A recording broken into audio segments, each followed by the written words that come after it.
Assalamualaikum, jumpa lagi sama aku Mama Baim. Di video kali ini aku mau berbagi resep kue talam labu yang rasanya tuh enak banget, manis, gurih, dan teksturnya juga lembut banget. Cocok banget dijadikan teman ngopi ataupun ide jualan. Karena bahan-bahan yang diperlukan ini simple dan cara bikinnya juga gampang banget. Dan untuk bahan yang diperlukan ini aku bagi menjadi dua. Untuk bahan A atau bahan pertama aku pakai 300 gram labu yang udah dikukus, 250 ml santan, 100 gram tapioka, dan 50 gram tepung beras, dan 170 gram gula pasir. Nah, untuk semua bahan ini mau aku blender terlebih dahulu supaya hasilnya halus dan lembut. Jangan lupa tambahkan setengah sendok teh garam dan 1 bungkus vanili bubuk supaya hasilnya lebih wangi. Nah, setelah semua bahannya kita blender, lanjut siapkan loyang. Ini aku olesin pakai minyak tipis-tipis seperti ini. Kemudian tuang adonan yang udah kita blender sampai halus tadi ke dalam loyang yang udah diolesin minyak. Selanjutnya siapkan panci pengukus yang udah dipanaskan sebelumnya.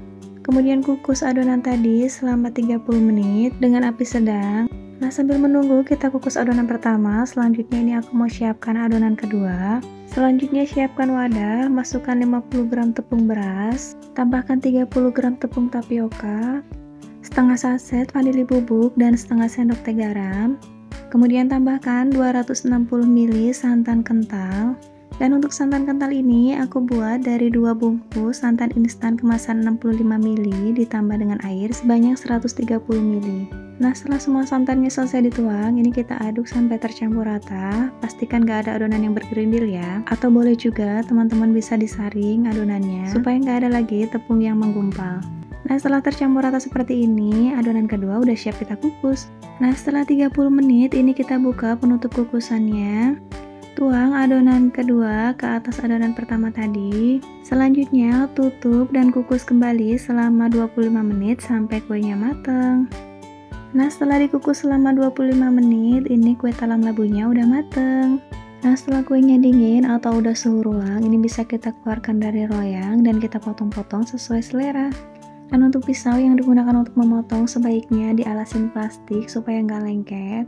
Nah, ini dia hasilnya, kue talam labu ala Mama Baim udah jadi.